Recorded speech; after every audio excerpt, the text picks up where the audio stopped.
Hello friends, welcome to খেল দুনিয়া। অবিশ্বাস্য কামব্যাক ইস্ট বেঙ্গলের। কিছুদিন আগেই আমরা দেখেছিলাম যে মোহনবাগান পিছিয়ে পড়ে দুর্দান্ত কামব্যাক করে শেষ মুহূর্তের গোলে জয় ছিনিয়ে নিয়েছিল।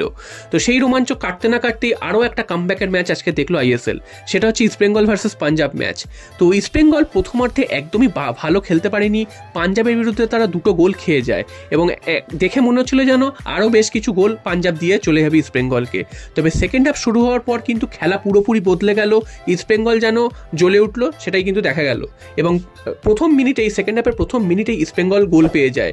হিজাজি মাহের তিনি কিন্তু হেড থেকে গোল করে এগিয়ে যায়, একটা গোল কমিয়ে দেয় এবং তারপর কিন্তু ইস্ট বেঙ্গল পরপর গোল করে যায়, অর্থাৎ 7 মিনিট পর 54 মিনিটে 2-2 করে বিষ্ণু এবং তারপর কিন্তু একটা ওন গোল করে পাঞ্জাব এফসি, 3-2 হয় সেখান থেকে এবং 66 মিনিটে কিন্তু 4-2 করে চলে যায় ইস্ট বেঙ্গল। তো তারপরেও কিন্তু পাঞ্জাব 10 জনে হয়ে গেছিল ঠিকই, তবে সেই সুযোগটা ইস্ট বেঙ্গল নিয়েছে এবং পাঞ্জাবও তারপর বেশ কিছু অ্যাটাক করেছে, তবে সেগুলো গোল হয়নি। তবে যেভাবে পাঞ্জাবের ম্যাচটা কামব্যাক করলো ইস্ট বেঙ্গল, সেটা কিন্তু একটা দুর্দান্ত কামব্যাক বলাই যায় এবং এটা কিন্তু পরবর্তীকালে ইস্ট বেঙ্গলের অনেকটাই সাহায্য করবে পরবর্তী ম্যাচগুলোতে মনোবল বাড়ানোর জন্য। তো যেমনটা প্রথমেই বললাম যে একটা সময় মনে হচ্ছিল যে ফার্স্ট হাফের খেলা থেকে ইস্ট বেঙ্গল হয়তো আরও অনেকগুলো গোল খাবে এবং তারা কিন্তু খেলতেই পারছে না। যেভাবে তাদের ডিফেন্স বারবার ভেঙে পড়ছিল, যেভাবে পাঞ্জাব বারবার অ্যাটাক করেছে, যেভাবে গোলের সুযোগ তৈরি করেছে, গোল করেওছে এবং বেশ কিছু গোল নষ্ট করেছে, তা না হলে কিন্তু পাঞ্জাব প্রথমার্ধে কিন্তু 3-4 গোলে এগিয়ে যেতে পারতো।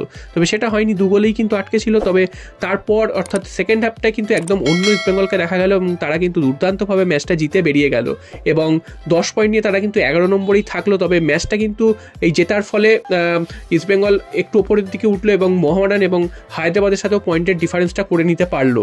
তো এটা কিন্তু ইস্ট বেঙ্গলের জন্য আগামী দিনে একটা ভালো খবর। এবং পাঞ্জাব হেরে যাওয়াতে কিন্তু অন্যদিকে মোহনবাগানের সুবিধা হয়ে গেল, কারণ মোহনবাগানকে টক্কর দেওয়ার জন্য এই মুহূর্তে যে 3টে দল রয়েছে, বেঙ্গালুরু এফসি, পাঞ্জাব এবং গোয়া, তো তাদের মধ্যে পাঞ্জাব এফসি কিন্তু বেশ ভালো দৌড়চ্ছিল এবং তারা কিন্তু অনেকটাই কম ম্যাচ খেলেছিল। তো সেখান থেকে দেখতে গেলে পাঞ্জাব এফসির এই ম্যাচ পয়েন্ট হারানোটা কিন্তু মোহনবাগানের জন্য দুর্দান্ত একটা লাভ হবে এবং মোহনবাগান এই মুহূর্তে 11 ম্যাচে 26 পয়েন্ট নিয়ে বসে রয়েছে। সেখানে পাঞ্জাব কিন্তু আজকের ম্যাচটা জিতলে প্রায় 22 পয়েন্টে চলে যেত 11 ম্যাচ থেকে। তো সেই ডিফারেন্সটা কিন্তু আরও বেড়ে গেল মোহনবাগানের সাথে। বেঙ্গালুরু এফসি আগের দিন ড্র করে পয়েন্ট বেড়ে গেছিল মোহনবাগানের সাথে এবং আজকে পাঞ্জাব এফসি হারাতে কিন্তু মোহনবাগানের অনেকটাই সুবিধা হলো এবং সামনেই মোহনবাগানের সাথে গোয়ার ম্যাচ রয়েছে। সেই গোয়ার ম্যাচে কিন্তু মোহনবাগান এই রেজাল্টটা দেখে নামতে পারবে এবং মোহনবাগানের ওপর চাপটা কিন্তু অনেকটাই কমে গেল, নাহলে মোহনবাগানকে তাড়া করতো গোয়া। তো এবার চলে আসি মোহনবাগানের খবরে। তো মোহনবাগান আগামী শুক্রবার অর্থাৎ 20 তারিখ গোয়ার বিরুদ্ধে খেলতে নামছে। তো সেই ম্যাচে যেহেতু অ্যাওয়ে ম্যাচ, সেই ম্যাচটা কী হবে সেটা নিয়ে কিন্তু মোহনবাগান শিবিরে একটা চিন্তার ভাঁজ, কারণ গ্রেগ স্টুয়ার্ট সেই ম্যাচেও কিন্তু তিনি থাকবেন না, অ্যাভেলেবেল থাকবেন না, তার পায়ে কিন্তু এখনও চোট সারেনি। তো মোহনবাগান যেইভাবে এগিয়ে চলেছে, প্রত্যেকটা ম্যাচ জিতে চলেছে, তো গোয়া ম্যাচটা যে সেইভাবেই যে জিতে যাবে সেটা কিন্তু ভাবলে ভুল হবে, কারণ গোয়া ম্যাচটা যথেষ্ট কঠিন একটা ম্যাচ। গোয়া দুর্দান্ত ফুটবল খেলছে লাস্ট কয়েকটা ম্যাচ এবং তারা কিন্তু লাস্ট 7-8টা ম্যাচ কিন্তু হারেওনি, হয় জিতেছে নাহলে ড্র করেছে। এবং মোহনবাগানও কিন্তু লাস্ট 8টা ম্যাচ কিন্তু আনবিটেন রয়েছে, তার মধ্যে 7টাই জিতেছে, একটা বোধহয় ড্র করেছে। এবং তাই দুটো দল কিন্তু দুর্দান্ত একটা ফুটবল খেলবে সেটাই কিন্তু বোঝা যাচ্ছে। এবং এই ম্যাচটা যদি মোহনবাগান জিততে পারে তাহলে কিন্তু মোহনবাগান আরও অনেকটাই এগিয়ে যাবে। তো এই ম্যাচটা যেভাবেই হোক মোহনবাগানকে জিততে হবে এবং তার জন্য মোহনবাগান কিন্তু আগামীকালই গোয়ার উদ্দেশ্যে চলে যাচ্ছে। অন্য সময় আমরা দেখি যে ম্যাচের ঠিক একদিন আগে যায়, কিন্তু এবার কিন্তু 2 দিন আগে চলে যাচ্ছে।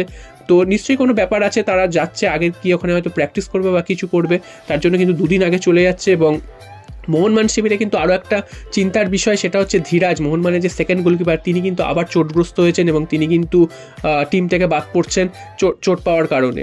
তো এইটা কিন্তু একটা চিন্তার বিষয়, কারণ সেকেন্ড গোলকিপার কিন্তু কেউ তৈরি নেই এই মুহূর্তে ভালোভাবে। এবং যদি বিশাল কায়েত কোনো কারণে বসতে হয় তাকে, সেক্ষেত্রে কিন্তু সেকেন্ড গোলকিপারের অপশানটা মোহনবাগান খুব একটা ভালোভাবে পাবে না, কারণ ধীরাজকে সেকেন্ড গোলকিপার হিসেবে রাখা হয়েছিল, তো ধীরাজ চোটগ্রস্ত হওয়ার জন্য তিনি কিন্তু থাকবেন না। তো এছাড়া কিন্তু আশিক কুরুনিয়ান, তিনি চোট থেকে ফিরে এসে দুর্দান্ত ফুটবল উপহার দিচ্ছেন এবং লিস্টন কোলাসের সাথে তার কিন্তু একটা তুল্যমূল্য লড়াই চলছে যে কে ফার্স্ট টিমে জায়গা পাবে। যদিও লিস্টন কোলাস এখন ফার্স্ট টিমে জায়গা পাচ্ছেন, তিনি গোল করছেন।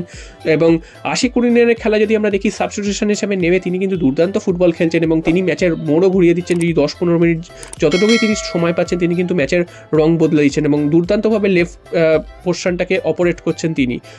তো সব মিলে কিন্তু মোহনবাগান এই মুহূর্তে একটা ভালো জায়গায় রয়েছে। তো এই ছন্দটা ধরে রাখতে গেলে গোয়ার বিরুদ্ধে জিততেই হবে। তো মোহনবাগান পিছিয়ে পড়লেও কিন্তু সেই ম্যাচ ফিরে আসতে পারে, সেটা কিন্তু মোহনবাগান দেখিয়ে দিয়েছে এবং শেষ পর্যন্ত হাল ছাড়ে না মোহনবাগান। তো দেখা যাক শেষ পর্যন্ত গোয়ার বিরুদ্ধে জিতে লিডটা বাড়িয়ে নিতে পারে নাকি গোয়া মোহনবাগানকে হারিয়ে কোনো চমক দিতে পারে, সেটা কিন্তু সময় বলবে। তো দেখা যাক শেষ পর্যন্ত কি হয়।